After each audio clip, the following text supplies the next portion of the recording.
The Adventures of Sherlock Holmes, by Sir Arthur Conan Doyle. Adventure 7. The Adventure of the Blue Carbuncle. I had called upon my friend Sherlock Holmes upon the second morning after Christmas, with the intention of wishing him the compliments of the season. He was lounging upon the sofa in a purple dressing-gown, a pipe-rack within his reach upon the right, and a pile of crumpled morning papers, evidently newly studied, near at hand. Beside the couch was a wooden chair, and on the angle of the back hung a very seedy and disreputable hard felt hat, much the worse for wear, and cracked in several places. A lens and a forceps lying upon the seat of the chair suggested that the hat had been suspended in this manner for the purpose of examination. "You are engaged," said I. "Perhaps I interrupt you." "Not at all. I am glad to have a friend with whom I can discuss my results. The matter is a perfectly trivial one." He jerked his thumb in the direction of the old hat. "But there are points in connection with it which are not entirely devoid of interest and even of instruction." I seated myself in his armchair and warmed my hands before his crackling fire, for a sharp frost had set in, and the windows were thick with the ice crystals. "I suppose," I remarked, "that, homely as it looks, this thing has some deadly story linked on to it, that it is the clue which will guide you in the solution of some mystery and the punishment of some crime." No crime," said Sherlock Holmes, laughing. "Only one of those whimsical little incidents which will happen when you have 4,000,000 human beings all jostling each other within the space of a few square miles. Amid the action and reaction of so dense a swarm of humanity, every possible combination of events may be expected to take place, and many a little problem will be presented which may be striking and bizarre without being criminal. We already had experience of such." "So much so," I remarked, "that of the last 6 cases which I have added to my notes, 3 have been entirely free of any legal crime." "Precisely. You allude to my attempt to recover the Irene Adler papers, to the singular case of Miss Mary Sutherland, and to the adventure of the man with the twisted lip. Well, I have no doubt that this small matter will fall into the same innocent category. You know Peterson, the commissionaire?" "Yes." "It is to him that this trophy belongs?" "It is his hat." No, he found it. Its owner is unknown. I beg that you will look upon it not as a battered billycock but as an intellectual problem. And first, as to how it came here. It arrived upon Christmas morning, in company with good fat goose, which is, I have no doubt, roasting at this moment in front of Peterson's fire. The facts are these. About 4 o'clock on Christmas morning, Peterson, who, as you know, is a very honest fellow, was returning from some small jollification, and was making his way homeward down Tottenham Court Road. In front of him he saw, in the gaslight, a tallish man, walking with a slight stagger, and carrying a white goose slung over his shoulder. As he reached the corner of Goodge Street, a row broke out between this stranger and a little knot of roughs. One of the latter knocked off the man's hat, on which he raised his stick to defend himself, and swinging it over his head, smashed the shop window behind him. Peterson had rushed forward to protect the stranger from his assailants, but the man, shocked at having broken the window, and seeing an official-looking person in uniform rushing towards him, dropped his goose, took to his heels, and vanished amid the labyrinth of small streets which lie at the back of Tottenham Court Road. The roughs had also fled at the appearance of Peterson, so that he was left in possession of the field of battle, and also of the spoils of victory, in the shape of this battered hat and a most unimpeachable Christmas goose." "Which surely he restored to their owner." "My dear fellow, there lies the problem.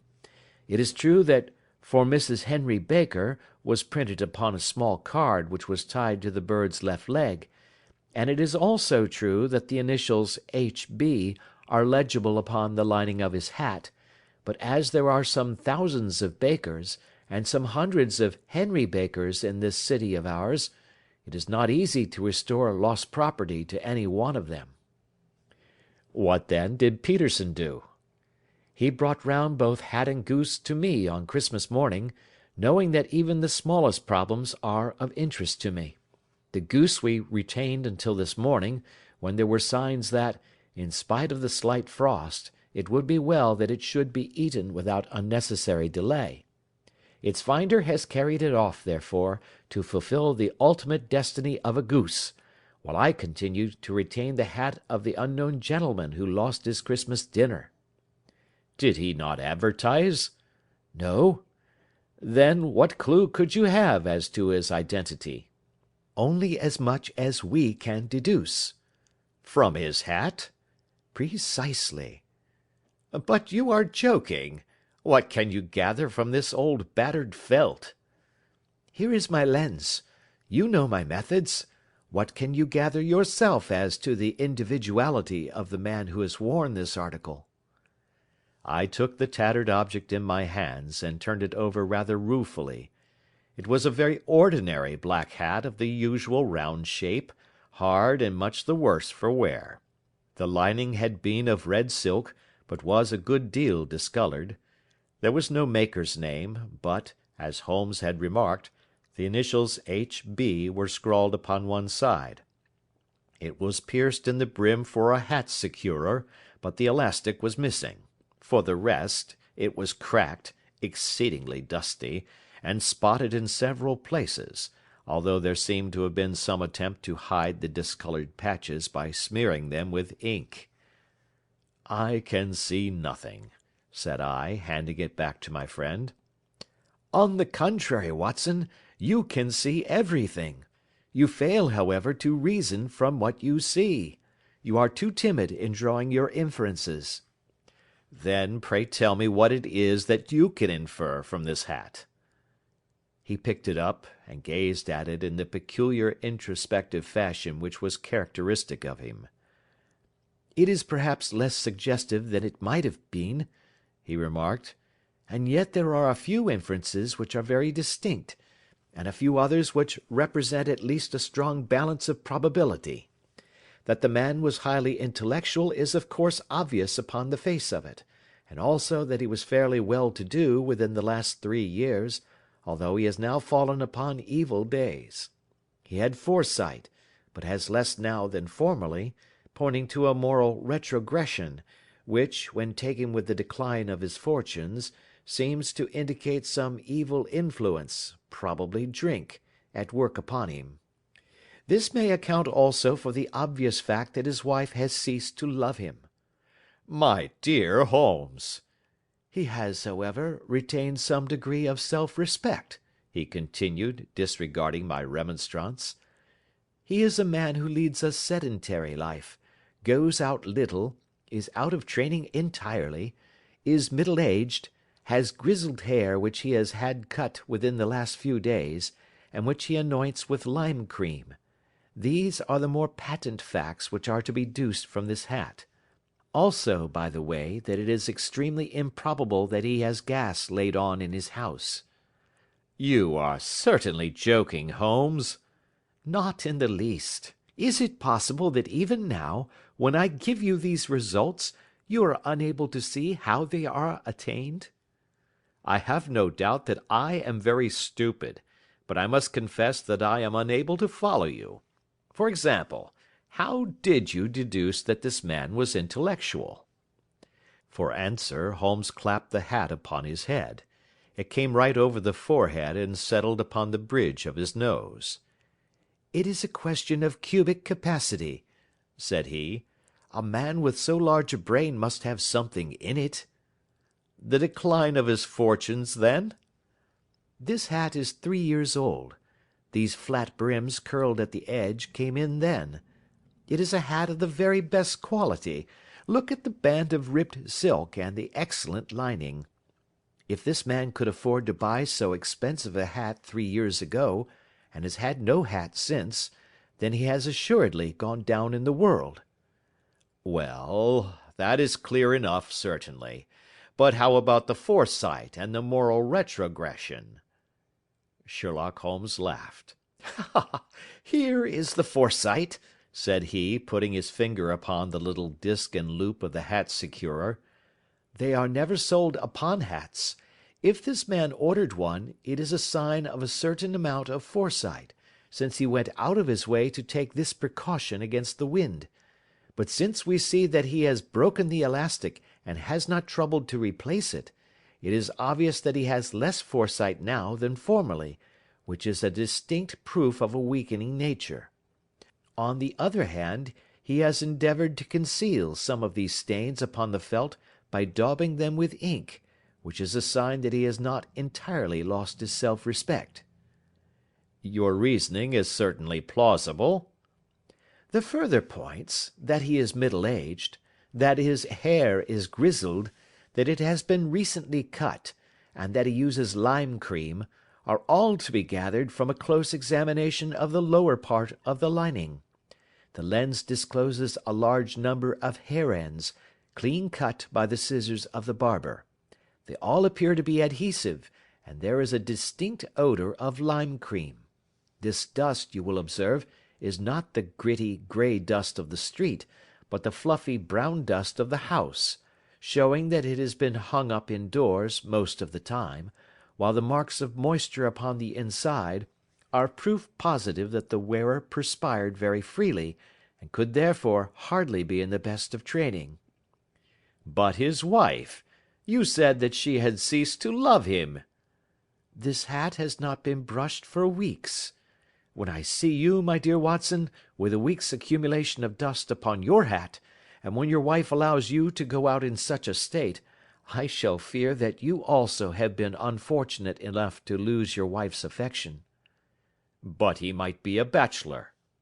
"Nay, he was bringing home the goose as a peace offering to his wife. Remember the card upon the bird's leg." "You have an answer to everything. But how on earth do you deduce that the gas is not laid on in his house?" "One tallow stain, or even two, might come by chance, but when I see no less than 5, I think that there can be little doubt that the individual must be brought into frequent contact with burning tallow. Walks upstairs at night, probably, with his hat in one hand and a guttering candle in the other. Anyhow, he never got tallow stains from a gas jet. Are you satisfied?"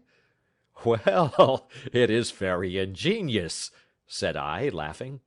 "But since, as you said just now, there has been no crime committed, and no harm done save the loss of a goose, all this seems to be rather a waste of energy."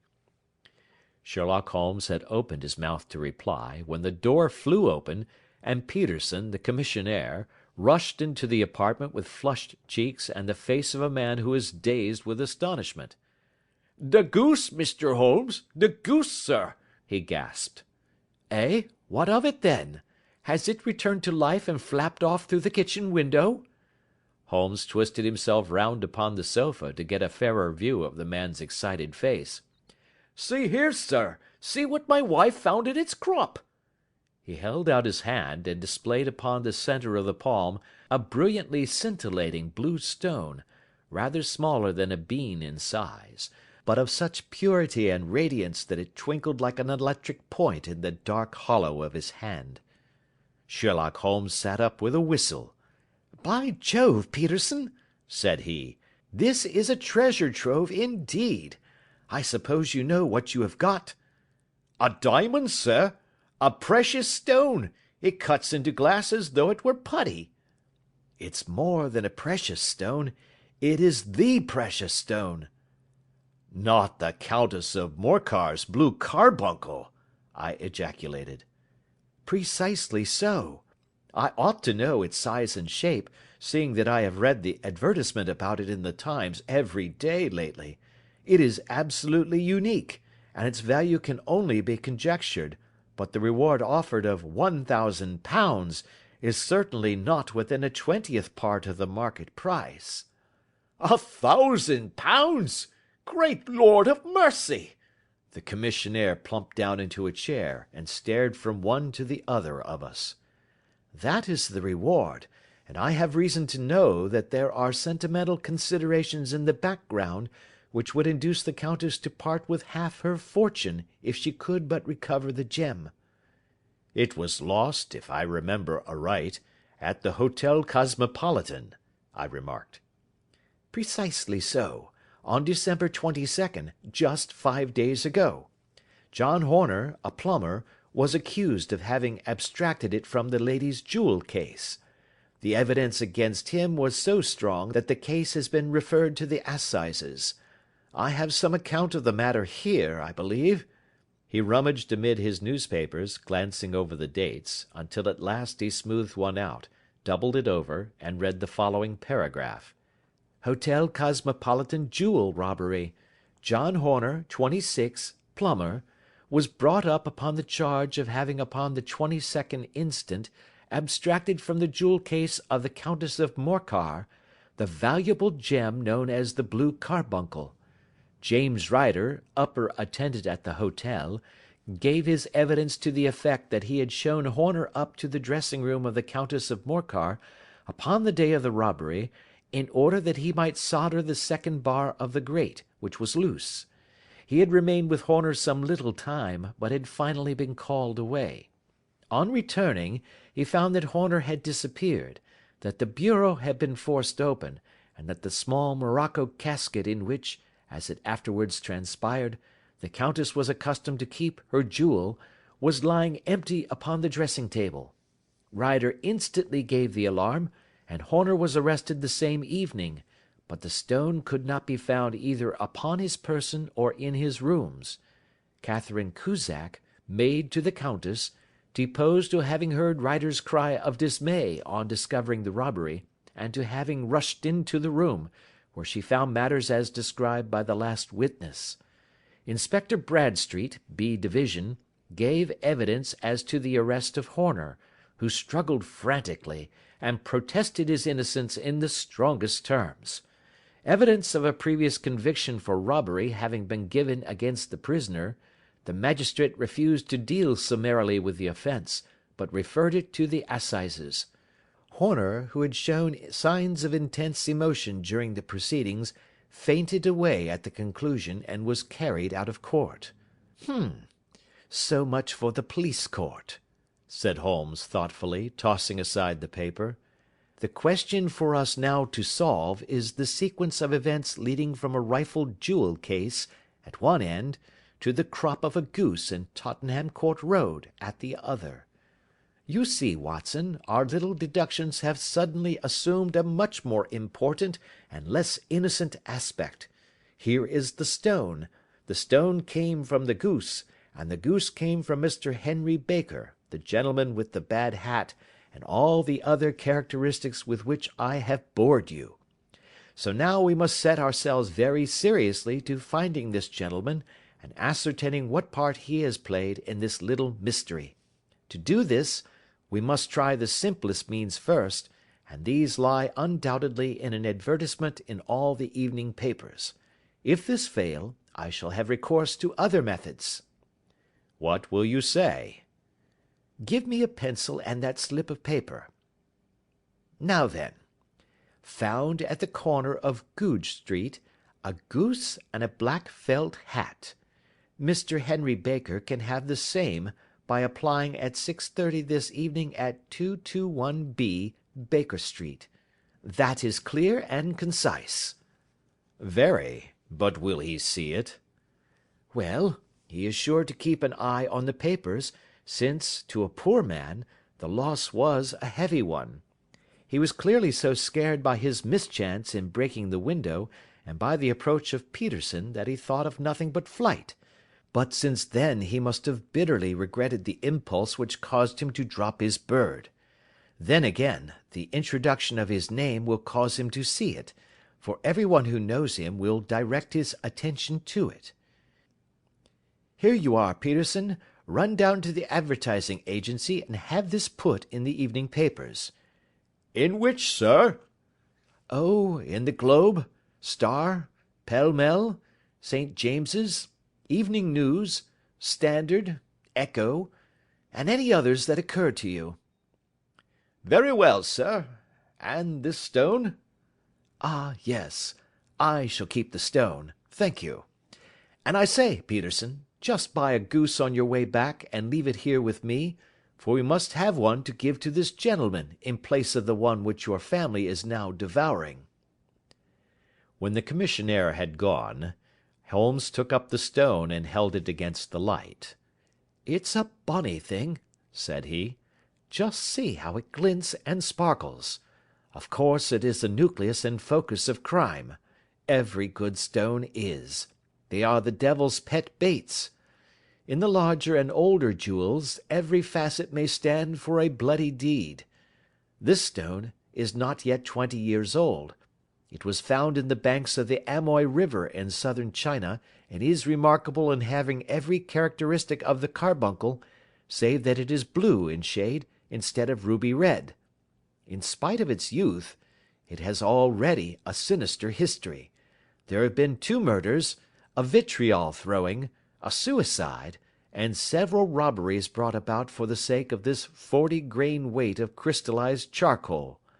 Who would think that so pretty a toy would be a purveyor to the gallows and the prison? I'll lock it up in my strong box now and drop a line to the Countess to say that we have it." "Do you think that this man Horner is innocent?" "I cannot tell." "Well, then, do you imagine that this other one, Henry Baker, had anything to do with the matter?" "It is, I think, much more likely that Henry Baker is an absolutely innocent man, who had no idea that the bird which he was carrying was of considerably more value than if it were made of solid gold. That, however, I shall determine by a very simple test, if we have an answer to our advertisement." "And you can do nothing until then?" "Nothing." "In that case I shall continue my professional round. But I shall come back in the evening at the hour you have mentioned, for I should like to see the solution of so tangled a business." "Very glad to see you. I dine at 7. There is a woodcock, I believe. By the way, in view of recent occurrences, perhaps I ought to ask Mrs. Hudson to examine its crop." I had been delayed at a case, and it was a little after 6:30 when I found myself in Baker Street once more. As I approached the house I saw a tall man in a Scotch bonnet, with a coat which was buttoned up to its chin, waiting outside in the bright semicircle which was thrown from the fanlight. Just as I arrived the door was opened, and we were shown up together to Holmes's room. "Mr. Henry Baker, I believe," said he, rising from his armchair and greeting his visitor with the easy air of geniality which he could so readily assume. "Pray take this chair by the fire, Mr. Baker. It is a cold night, and I observe that your circulation is more adapted for summer than for winter. Ah, Watson, you have just come at the right time. Is that your hat, Mr. Baker?" "Yes, sir, that is undoubtedly my hat." He was a large man, with rounded shoulders, a massive head, and a broad, intelligent face, sloping down to a pointed beard of grizzled brown. A touch of red in nose and cheeks, with a slight tremor of his extended hand, recalled Holmes's surmise as to his habits. His rusty black frock coat was buttoned right up in front, with the collar turned up, and his lank wrists protruded from his sleeves without a sign of cuff or shirt. He spoke in a slow staccato fashion, choosing his words with care, and gave the impression generally of a man of learning and letters, who had had ill usage at the hands of fortune. "We have retained these things for some days," said Holmes, "because we expected to see an advertisement from you giving your address. I am at a loss to know why you did not advertise." Our visitor gave a rather shamefaced laugh. "Shillings have not been so plentiful with me as they once were," he remarked. "I had no doubt that the gang of roughs who assaulted me had carried off both my hat and the bird. I did not care to spend more money in a hopeless attempt at recovering them." "Very naturally. By the way, about the bird, we were compelled to eat it." "To eat it!" Our visitor half rose from his chair in his excitement. Yes, it would have been of no use to any one had we not done so. But I presume that this other goose upon the sideboard, which is about the same weight and perfectly fresh, will answer your purpose equally well? Oh, certainly, certainly, answered Mr. Baker with a sigh of relief.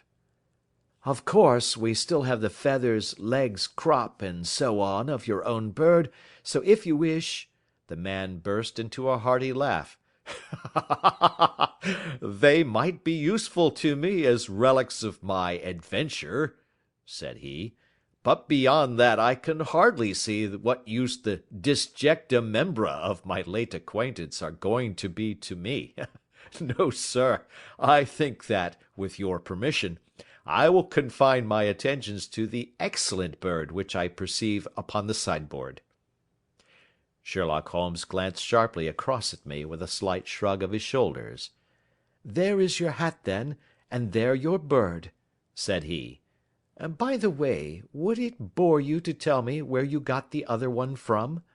I am somewhat of a fowl fancier, and I have seldom seen a better grown goose. Certainly, sir, said Baker, who had risen and tucked his newly gained property under his arm. There are a few of us who frequent the Alpha Inn, near the museum. We are to be found in the museum itself during the day, you understand.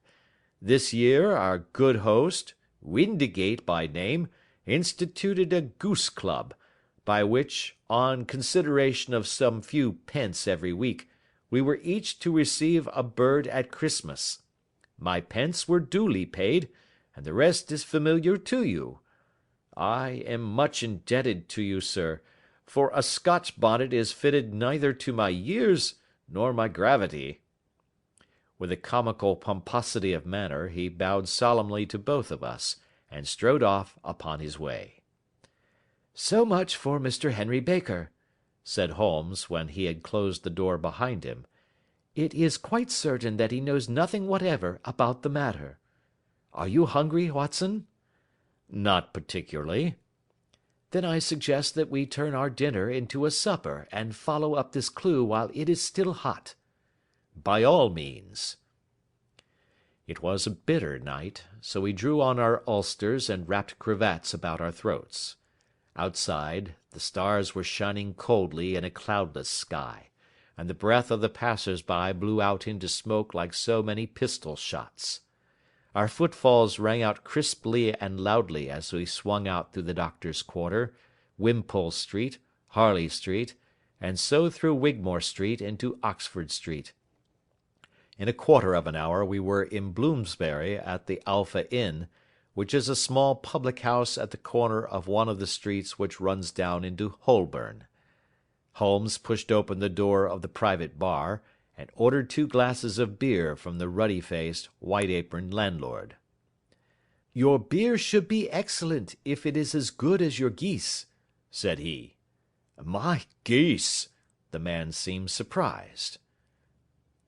Yes, I was speaking only half an hour ago to Mr. Henry Baker, who was a member of your goose club. Ah, yes, I see. But you see, sir, them's not our geese. Indeed. Whose then?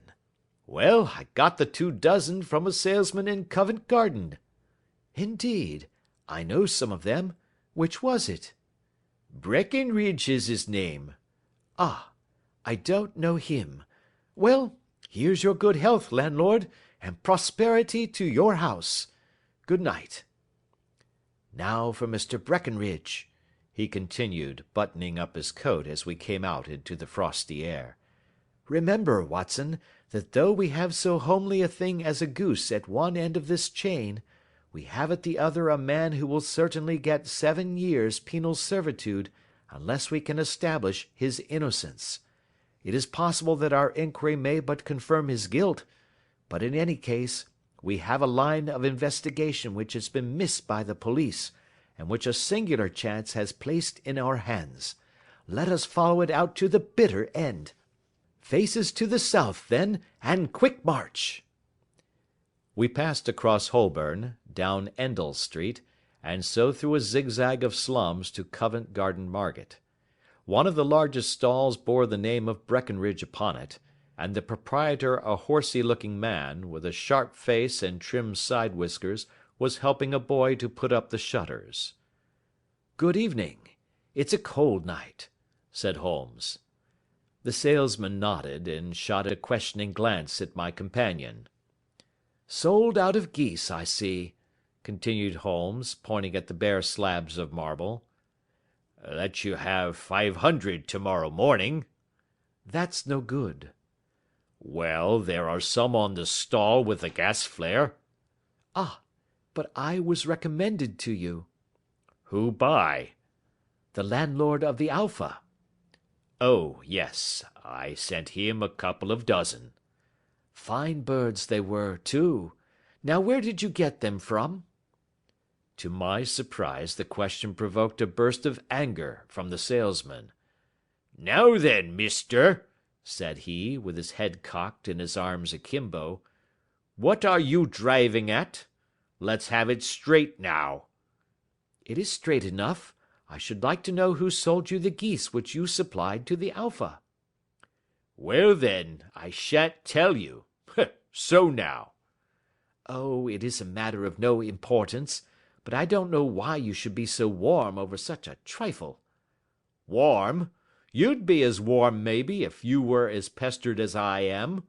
When I pay good money for a good article there should be an end of the business. But it's 'Where are the geese?' and 'Who did you sell the geese to?' and 'What will you take for the geese?' One would think they were the only geese in the world, to hear the fuss that is made over them."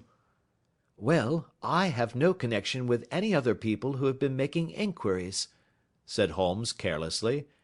"If you won't tell us, the bet is off, that is all. But I'm always ready to back my opinion on a matter of fowls, and I have a fiver on it that the bird I ate is country bred." "Well, then, you've lost your fiver, for it's town bred," snapped the salesman. "It's nothing of the kind." "I say it is." "I don't believe it." "Do you think you know more about fowls than I, who have handled them ever since I was a nipper? I tell you, all those birds that went to the Alpha were town bred." "You'll never persuade me to believe that." "Will you bet, then?" "It's merely taking your money, for I know that I am right. But I'll have a sovereign on with you just to teach you not to be obstinate." The salesman chuckled grimly. "Bring me the books, Bill," said he. The small boy brought round a small thin volume, and a great greasy-backed one, laying them out together beneath the hanging lamp. "Now then, Mr. Cocksure," said the salesman, "I thought that I was out of geese, but before I finish you'll find that there is still one left in my shop. You see this little book?" "Well?" "That's the list of the folk from whom I buy. Do you see?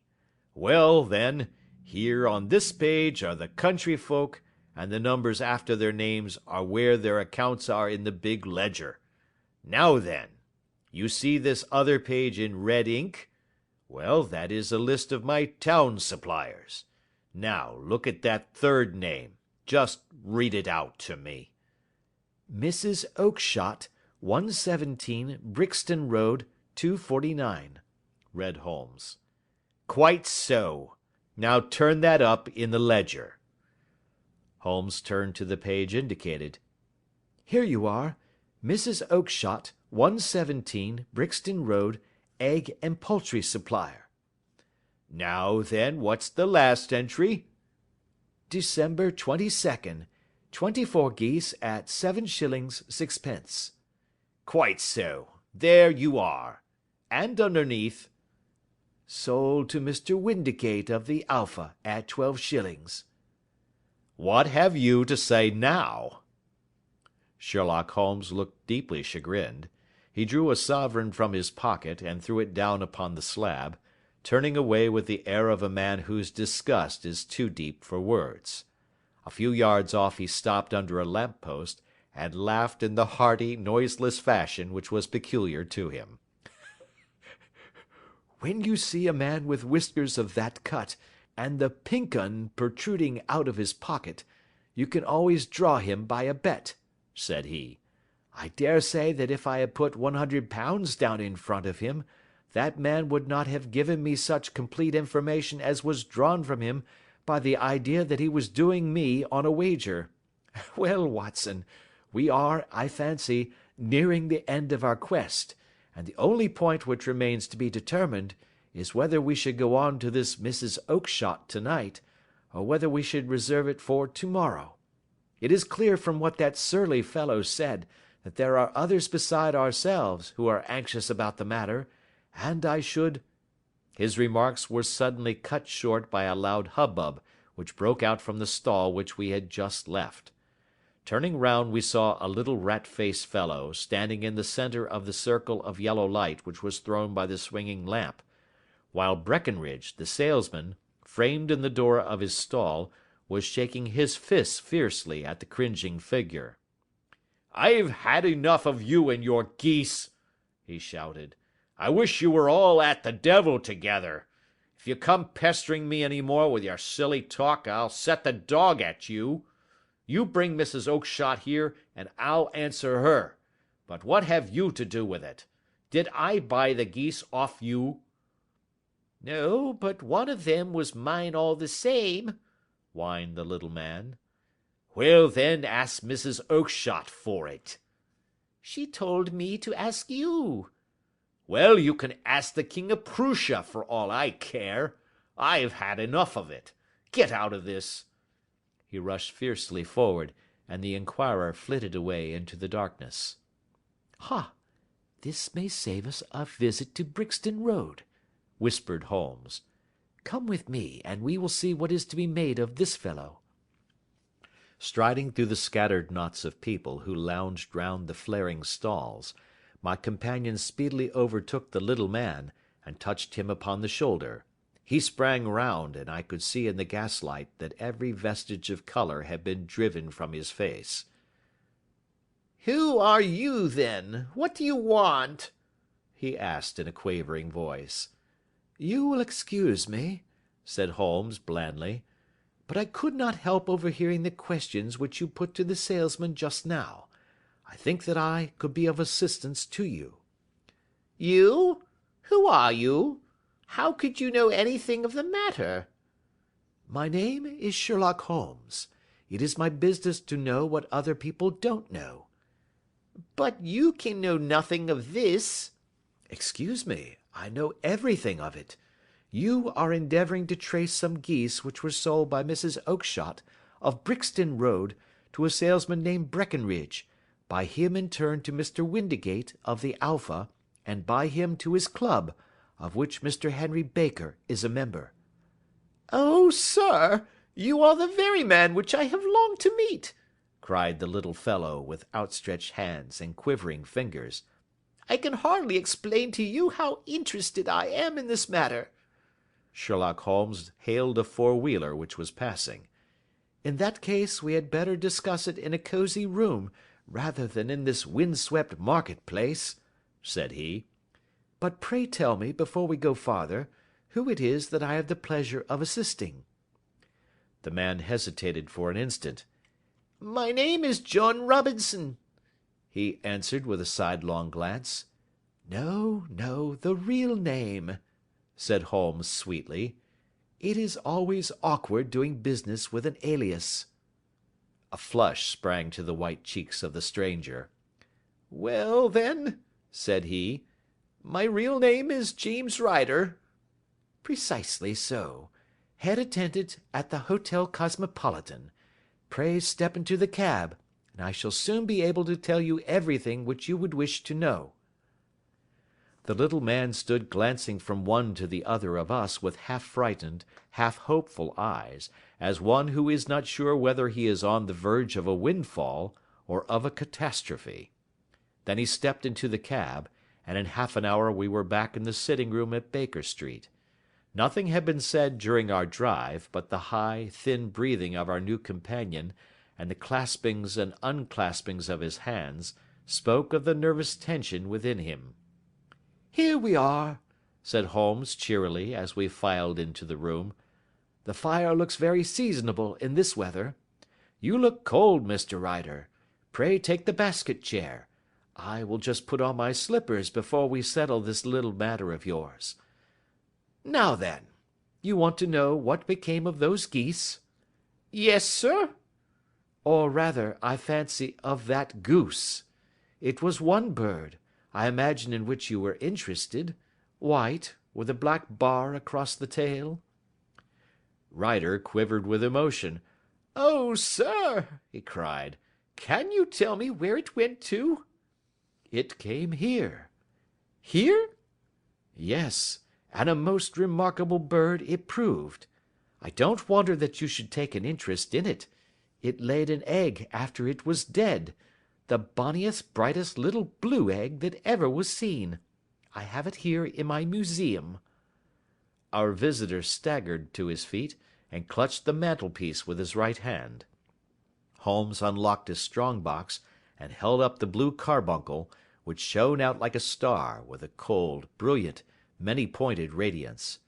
Ryder stood glaring with a drawn face, uncertain whether to claim or to disown it. "The game's up, Ryder," said Holmes quietly.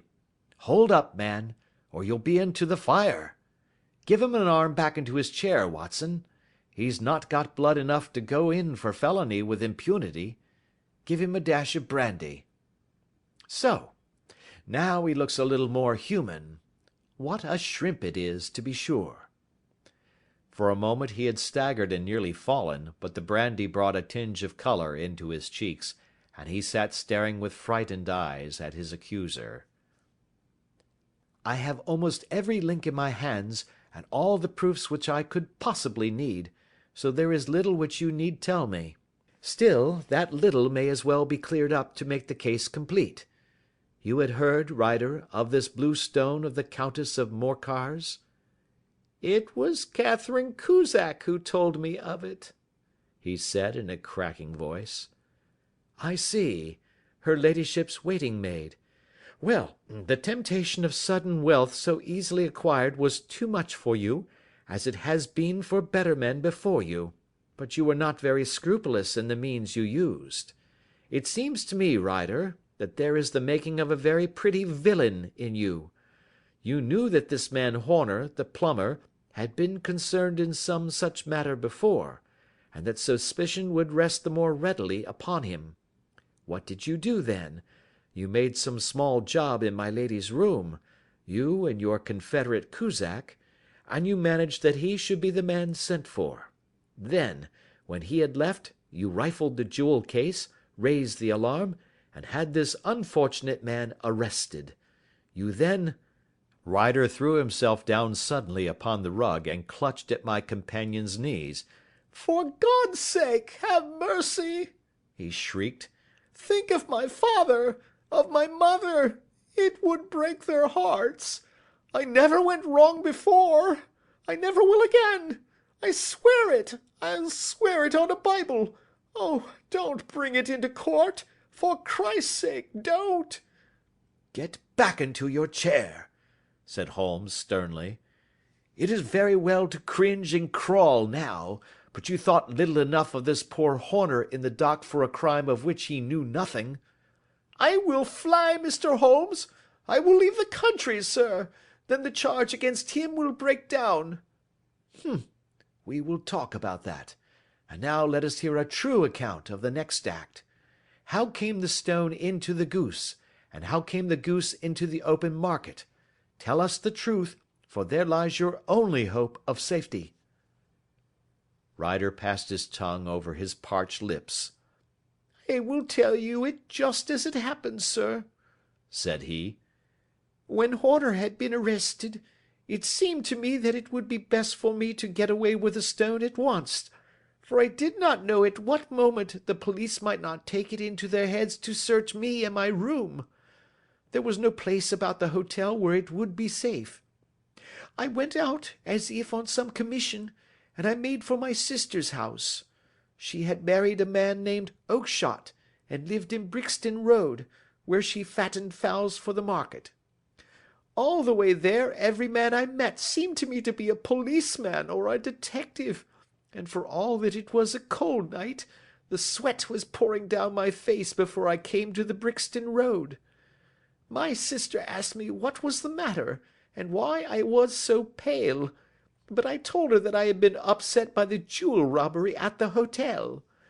Then I went into the backyard and smoked a pipe and wondered what it would be best to do. I had a friend once called Maudsley, who went to the bad, and has just been serving his time in Pentonville. One day he had met me, and fell into talk about the ways of thieves, and how they could get rid of what they stole. I knew that he would be true to me, for I knew one or two things about him, so I made up my mind to go right on to Kilburn, where he lived, and take him into my confidence. He would show me how to turn the stone into money, but how to get to him in safety. I thought of the agonies I had gone through in coming from the hotel. I might at any moment be seized and searched, and there would be the stone in my waistcoat pocket. I was leaning against the wall at the time, and looking at the geese which were waddling about round my feet, and suddenly an idea came into my head which showed me how I could beat the best detective that ever lived. My sister had told me some weeks before that I might have the pick of her geese for a Christmas present, and I knew that she was always as good as her word. I would take my goose now, and in it I would carry my stone to Kilburn. There was a little shed in the yard, and behind this I drove one of the birds, a fine big one, white, with a barred tail. I caught it, and prying its bill open, I thrust the stone down its throat as far as my finger could reach. The bird gave a gulp, and I felt the stone pass along its gullet and down into its crop. But the creature flapped and struggled, and out came my sister to know what was the matter. As I turned to speak to her, the brute broke loose and fluttered off among the others. "Whatever were you doing with that bird, Jim?" says she. "Well," says I, "you said you'd give me one for Christmas, and I was feeling which was the fattest." "Oh," says she, "we've set yours aside for you. Jem's bird, we call it. It's the big white one over yonder. There's 26 of them, which makes one for you, and one for us, and 24 for the market." "Thank you, Maggie," says I, "but if it is all the same to you, I'd rather have that one I was handling just now." "The other is a good 3 pound heavier," said she, "and we fattened it expressly for you." "Never mind, I'll have the other, and I'll take it now," said I. "Oh, just as you like," said she, a little huffed. "Which is it you want, then?"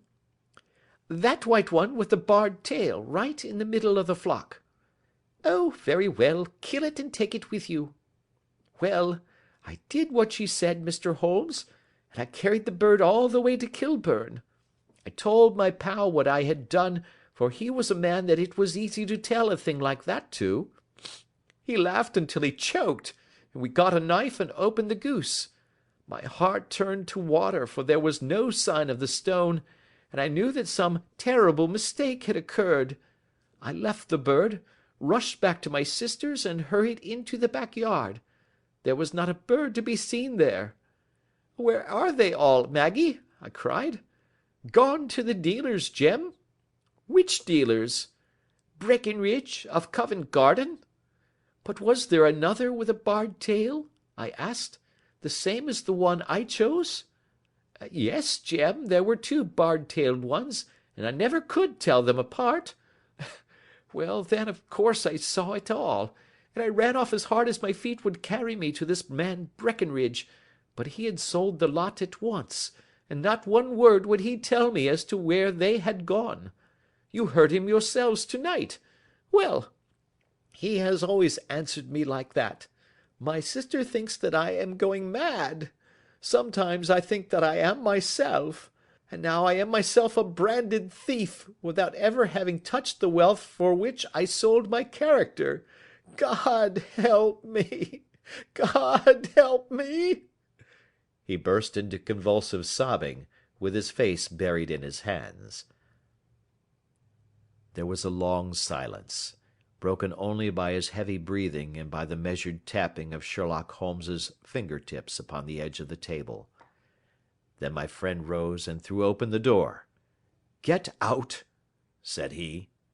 "What, sir? Oh, heaven bless you!"